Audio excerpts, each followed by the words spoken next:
할렐루야. 주일 예배는 이렇게 예배를 사모하는 사람이 드리게 되어 있습니다. 사모함으로 예배드리는 여러분의 이 예배를 기뻐 보시는 하나님께서 이번 한 주도 저와 여러분과 함께하여 주실 줄로 믿습니다.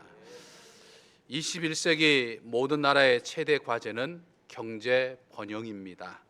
하지만 현실은 만만치 않죠. 세계 경제는 여전히 침체 속에 있고 안정을 유지하기가 갈수록 어렵습니다. 우리나라 국가 경제도 참 어렵습니다. 21세기를 불안, 불신, 불확실, 이 삼불시대라고 말하는데 정말 세계 경제와 우리나라 국가의 경제의 미래 전망은 갈수록 오리무중입니다. 그래서 저마다 힘들다라고 말을 하죠. 이것은 하나님을 믿는 우리 그리스도인에게도 예일 수 없습니다. 믿음으로 사는 그리스도인도 세상에 살면서 갖가지 어려움을 겪기도 하고 또 경제적인 어려움을 당할 수도 있습니다. 성경을 보면 믿음의 사람이었던 아브라함에게도 경제적인 어려움이 찾아온 적이 있었죠. 그래서 아브라함은 이 경제적인 어려움을 극복하고자 이집트로 피난 내려갔다가 그곳에서 가정의 큰 어려움에 직면하기도 했습니다. 오늘 본문이 담긴 창세기 26장을 보면 아브라함의 아들인 이삭에게도 이 경제적인 어려움이 찾아왔습니다. 가나안 땅에 임한 흉년과 기근으로 인해서 이삭의 가정 경제 역시 휘청거렸죠. 그래서 이삭은 그의 아버지 아브라함과 마찬가지로 당시에 참으로 비옥한 곡창지대를 가지고 있었던 애굽으로 내려가고자 했습니다. 그러나 하나님께서 이삭에게 애굽으로 내려가지 말라라고 말씀하셨죠. 약속의 땅인 가나안 땅에 그냥 머물라고 말씀하셨습니다. 그리고 어떻게 하면 이 경제적인 어려움을 해결할 수 있을지를 제시해 주었습니다. 경제적인 어려움 가운데 처해 있는 이삭에게 하신 이 하나님의 말씀은 오늘 우리들에게도 지금 여러 가지 어려운 현실 속에 살아가고 있는 우리들에게도 똑같이 적용되는 말씀입니다. 현대를 살아가는 우리에게 너무나도 현실적인 축복의 원리를 가르쳐주고 있는 말씀이기도 하죠. 그러므로 이 말씀을 통해서 참으로 어려운 때를 살아가는 저와 여러분에게 하나님의 크신 은총, 또 은혜, 또 축복이 임하는 계기가 되기를 주님의 이름으로 간절히 축원합니다. 먼저 우리는 축복을 받으려면, 하나님의 은혜를 받으려면 우리는 아무리 힘들어도 믿음으로 살아야 한다고 하는 사실을 우리는 기억해야 합니다. 그래야 하나님이 주시는 복을 누리며 살 수 있는 거죠. 이삭은 먹구름이 포도청이라 극심한 흉년과 기근을 피해서 이제 먹고 살고자 당시에 비옥한 곡창지대를 가지고 있는 애굽 땅으로 내려가려고 했죠. 하지만 하나님은 애굽으로 내려가지 말라는 거예요. 약속의 땅에 그대로 머물면서 믿음으로 살라라고 말씀하고 있죠. 3절을 보면 하나님은 이삭에게 이 땅에 거류하면 내가 너와 함께 있어 복을 주리라 이렇게 분명히 말씀하셨습니다. 이 땅은 약속의 땅이죠. 그의 아버지 아브라함부터 믿음으로부터 주어진 축복의 땅이죠. 즉 하나님을 믿는 믿음을 의미하는 거죠. 다시 말해서 가나안 땅의 흉년과 기근으로 내가 비록 공고할지라도 내가 믿음 안에 거하면, 너가 믿음의 삶을 살면 내가 너와 함께 있어 복을 주리라 라고 하신 말씀입니다. 여러분, 우리 하나님의 사람은요, 환경에 따라 흔들리는 삶을 살지 않고 믿음으로 살아야 하는 사람들입니다. 마치 송충이가 솔잎을 먹고 살아야 하듯이 우리 하나님의 사람은 믿음으로 살아야 하는 거죠. 우리에게 주어진 환경에 휘둘리지 아니하고 하나님의 말씀에 따라 살아야 하거든요. 오히려 여러분, 내 어떤 경제적이나 여러 가지 어려움 때문에 내가 힘들긴 하지만 내 삶의 기반이 무너지지는 않습니다. 하지만 신앙의 침체가 내 삶의 전반을 힘들게 할 수 있다라고 하는 사실을 우리는 기억해야 되죠.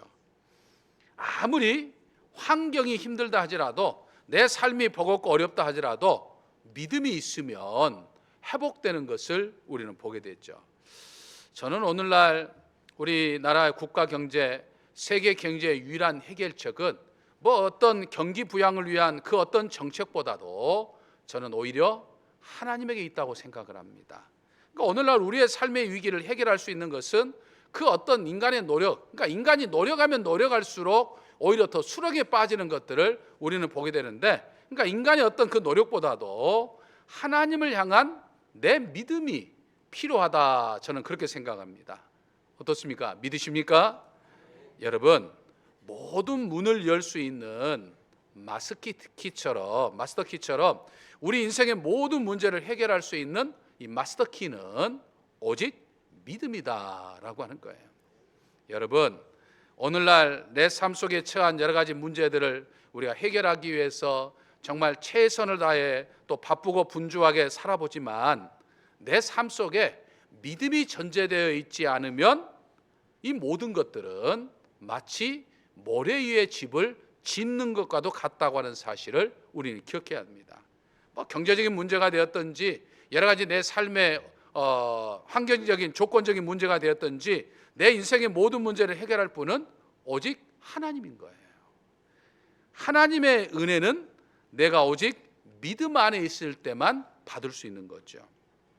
이삭은 가나안 땅이 흉년과 기근으로 황폐해졌지만 하나님의 말씀에 의지하여 애굽으로 내려가지 않았습니다. 그리고 가나안 땅에 머물렀더니 하나님께서 어떻게 하셨어요? 이삭의 경제적인 어려움을 해결해 주셨습니다. 12절과 13절을 보면 이삭이 그 땅에 농사하여 그 해에 100배나 얻었고 여호와께서 복을 주심으로 그 사람이 창대하고 왕성하여 마침내 거부가 되어, 이렇게 말씀하고 있습니다. 여러분, 이삭이 하나님이 주신 은혜로 경제적인 문제가 해결될 뿐만 아니라 물질적인 풍요를 얻어서 부자가 되었다라고 말씀하고 있죠. 이삭은 어렵고 힘들었지만 하나님의 말씀에 따라 믿음으로 살았습니다. 그래서 흉년과 기근으로 황폐되었던 땅이 옥토로 바뀌었죠. 흉년이 풍년으로 바뀌었습니다. 가난이 부유로 바뀌었죠. 부족함이 넘침으로 바뀌었습니다. 이 모두가 무엇 때문입니까? 믿음 때문이었어요. 여러분, 이 믿음이 오늘 내 삶을 살립니다. 믿으십니까? 오늘 이 믿음이 내 가정 경제를 회복하게 합니다. 믿으십니까? 오늘 이 믿음이 내 자녀의 문제를 해결해 줍니다. 믿으십니까?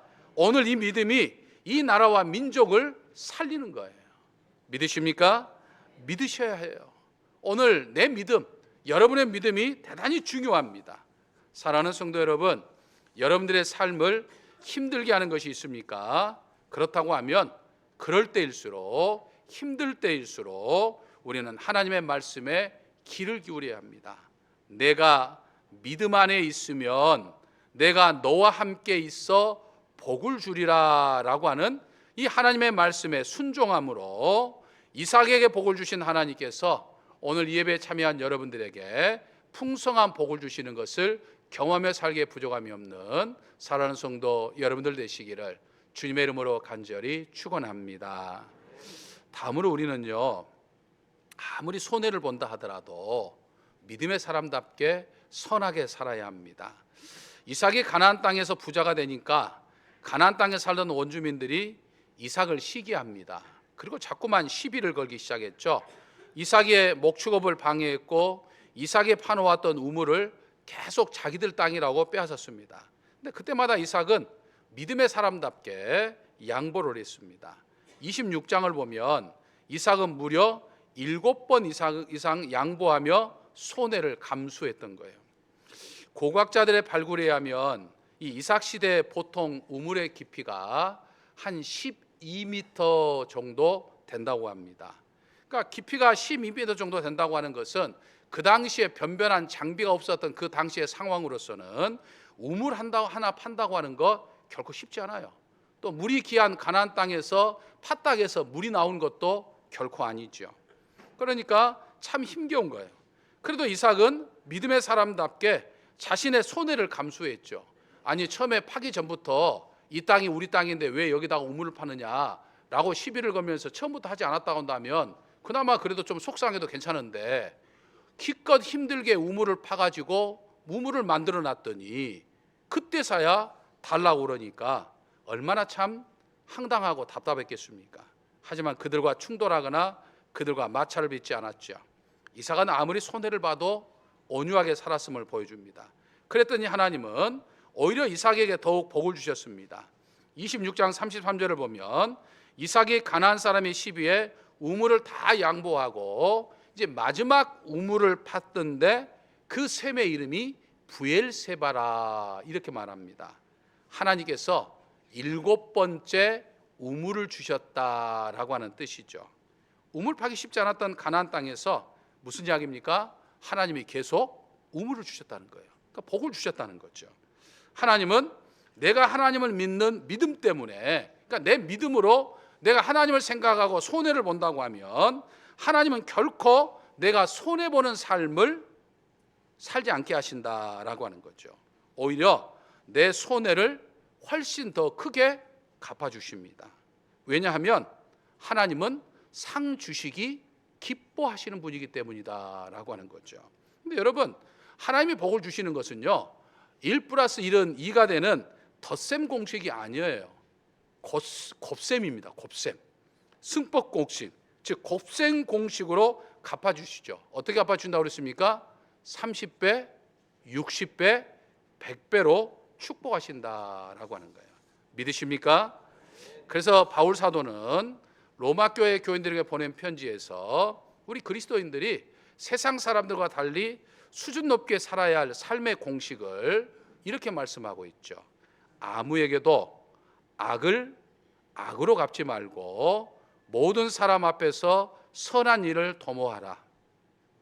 아무리 손해를 본다 하더라도 하나님의 사람답게 믿음을 가지고서 선하게 살 때 하나님이 내 삶을 축복해 주신다라고 하는 것이죠. 그러므로 믿음으로 항상 선한 삶을 살아서 여러분들의 공고한 삶을 축복으로 바꿔주시는 은혜를 경험해 사는 저와 우리 사랑하는 성도 여러분들 되시기를 주님의 이름으로 간절히 축원합니다. 마지막으로요, 여러분, 우리가 축복을 받으려면 아무리 바빠도 예배 중심으로 살아야 합니다.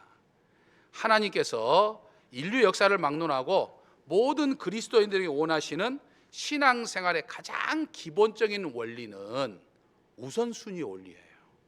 그러니까 무엇을 최우선으로 할 것이냐, 무엇을 최고의 가치로 놓고 살 것이냐, 어떤 것을 중심으로 하고 살 것이냐라고 하는 것에 따라서 하나님이 주신 은혜, 하나님이 주신 복의 수준과 등급이 결정된다고 하는 사실을 여러분들 기억해야 됩니다.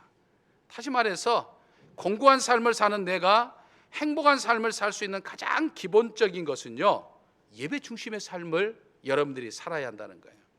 아무리 바빠도 아무리 일이 많아도 예배가 최우선이어야 한다는 거예요. 이삭은 농사와 목축업이 아무리 바빠도 예배 생활을 최우선했습니다. 26장 25절을 보면 이삭이 그곳에 제단을 쌓고 여호와 이름을 부르며 거기에 장막을 쳤더니라고 말합니다. 그러니까 이삭은 어디에 있든지 하나님께 제단을 쌓았다는 이야기예요. 다시 말하면 하나님 앞에 예배드리는 삶을 살았다는 거예요. 근데 여러분, 하나님 앞에 당시에 예배를 드리는 것은 우리처럼 이렇게 좋은 건물에서 와가지고 1시간 앉아서 예배 드린 것과는 질적인 차이가 있어요. 그들이 예배를 드리려고 하면 직접 돌로 제단을 쌓아야 됐습니다. 그리고 직접 손수 제물을 잡아야 됐어요. 짐승의 가죽을 벗기고 뼈는 뼈로, 살은 살로, 기름은 기름으로, 내장은 내장으로 다 구분해 가지고 그리고 일일이 하나님 앞에 태워서 드려야 했습니다. 그러니까 제사 한번 드리려고 하면, 예배 한번 드리려고 하면 1시간이 아니라 한나절은 너끈히 걸리고도 남는 그런 시간들이에요. 근데 그걸 매일 했다는 거예요. 그것은 그의 아버지 아브라함도 마찬가지였죠. 창세기 12장을 보면 아브라함이 가는 곳곳마다 제단을 쌓았습니다.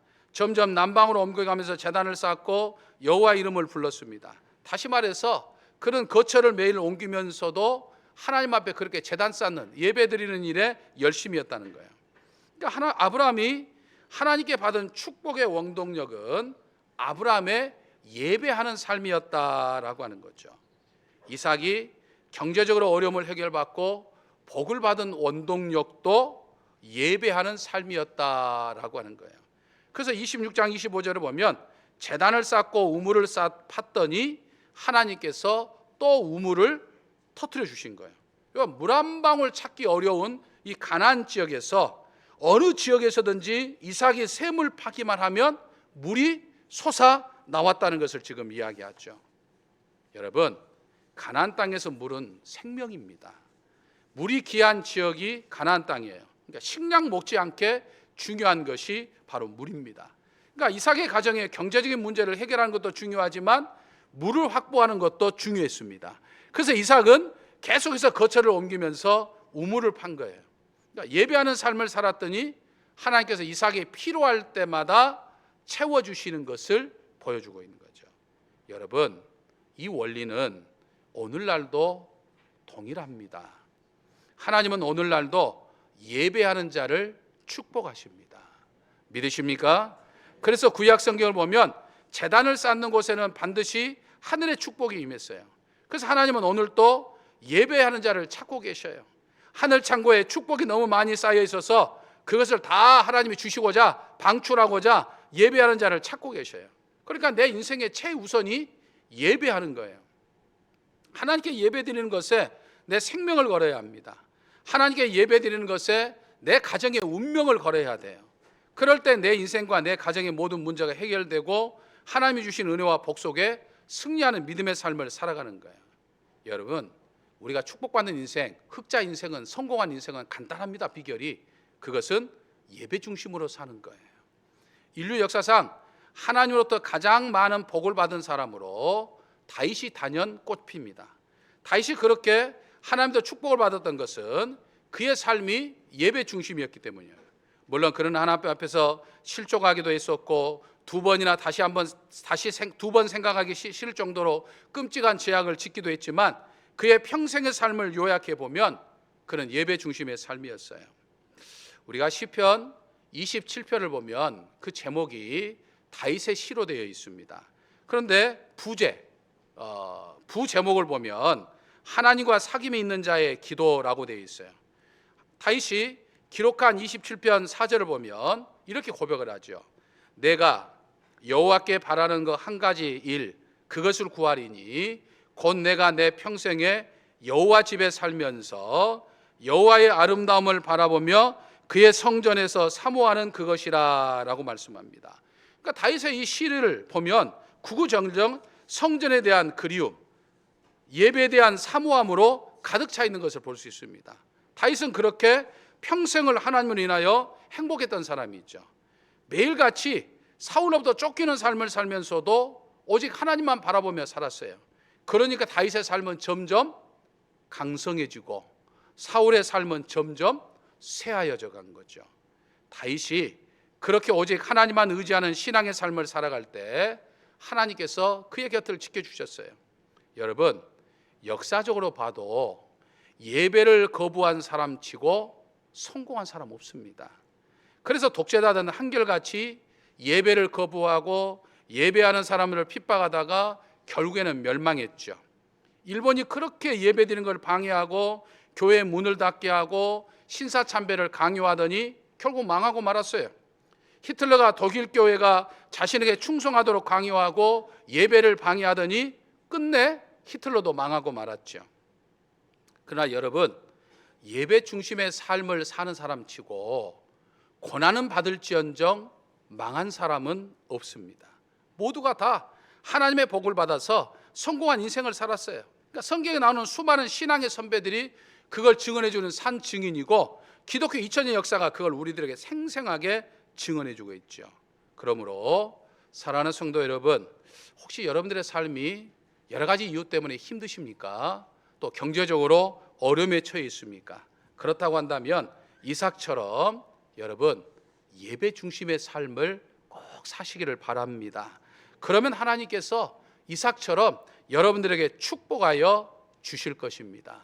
믿으십니까? 그래서 저는 여러분이 2024년 한 해 동안 정말 축복된 삶을 살게 하기 위해서, 정말 예배 중심의 삶을 살도록 독려하기 위해서 지금 여러분들에게 이걸 전부 다 하나씩 나눠드렸어요. 여러분, 이걸 보면 우리의 신앙생활을 1년 동안 한눈에 볼 수 있는 모든 것들이 되어 있어요. 52주 예배, 또 성경 읽는 거, 새벽기도, 뭐 이런 헌금 생활, 모든 것들이 여기에 다 기록되어 있습니다. 지금 여기에 이제 주일 오후 예배와 수요일 밤 예배가 빠졌습니다만, 여러분 한번 2024년 한 해 동안 내가 주일 예배를 몇 번 드렸는지, 내가 주일 오후 예배를 몇 번 드리고 있는지, 내가 수요일 예배를 몇 번 드리고 있는지 한눈에 파악할 수 있어요. 여러분 1년 52주니까 한 주에 여러분들이 오늘 참석하셨으면 2점 받는 거예요. 그러면 52주니까 총 몇 점이죠? 104점입니다. 그러니까 4점은 보너스로 드리는 거예요. 그러니까 100점 만점에서 과연 내가 1년 동안 내 주일 예배 생활이 몇 점짜리인지, 내 주일 오후 예배가 몇 점짜리인지, 내 수요일 저녁 예배가 몇 점짜리인지를 여러분들이 지금 평가할 수 있어요. 하나님의 평가도 있지만 여러분 스스로가 내가 몇 점짜리 신앙인지 여러분들이 한번 평가할 수 있는 거예요. 우리가 그동안 코로나를 겪으면서 여러 가지 편리하게 예배를 지내왔어요. 그러니까 뭐 온라인을 드리거나 또 주일 예배를 드리지 않아도 예전에는 마음이 불편하고 그랬는데, 뭐 그거 다음 주에 드리면 되지, 오늘 못 드리면 다음 주에 드리면 되지, 뭐 이런 생각하면서 쉽게 생각하면서 예배를 드렸죠. 또 주일 오후 예배, 수요일 저녁 예배도 굳이 바쁜 일도 없음에도 불구하고, 내 몸이 아프지도 않음에도 불구하고 그냥 집에서 시간 보내면서 예배를 드리지 않는 적도 있었어요. 그래도 별로 마음의 부담이 없었어요. 근데 여러분, 우리가 그렇게 살아서 지금 살아온 결과가 뭡니까? 코로나를 겪고 난 다음에 지금 우리의 결과가 뭐예요?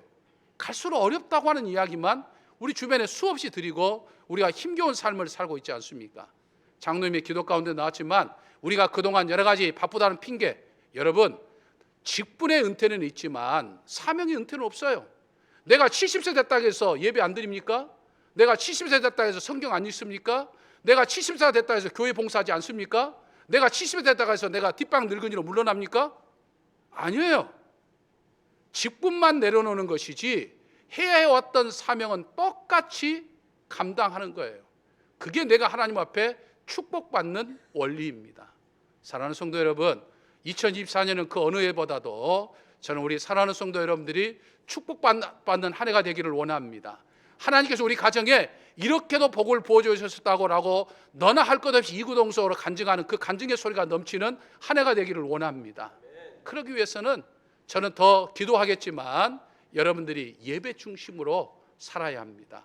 그래서 예배 중심의 삶을 통해서 여러분들이 2024년 한 해도 정말 그 어느 해보다도 하나님 앞에 축복받는 복된 한 해를 준비하는 저와 여러분이 되시기를 주님의 이름으로 간절히 축원합니다.